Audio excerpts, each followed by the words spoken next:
இங்க இருக்கிறவங்க எல்லாம் வந்து பைத்தியக்காரங்களா, மக்கள் வரி போறவங்க, வரி கட்டல சும்மா இல்ல செய்யுங்கன்னா நான் சொல்றேன், செய்யுங்கன்னா ஒவ்வொரு ஆட்களும் செய்யுங்க. இந்த தெரு மட்டும் இல்ல, 2003 தெரு இருக்குமா. அதனால சொல்றேன், டெய்லி ஒரு 10 தெருவுக்கு போங்கன்னு சொல்றேன். 365 நாள் தானம்மா வருஷத்துல, டெய்லி 20 தெரு போ. அப்பதான் வந்து அதுக்கான தரம் தெரியும். தரம் தெரியாம பார்ப்போம்.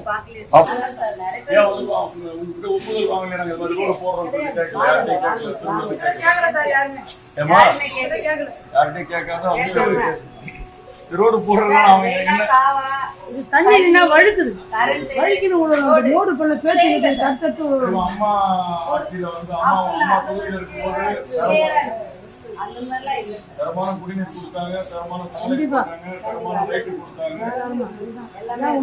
இது கேட்டு செய்யணும், கேட்காம வந்து அவங்க ஆதாயத்துக்காக, அரசியல் ஆதாயத்துக்காக வந்து பார்க்க மாட்டேன்.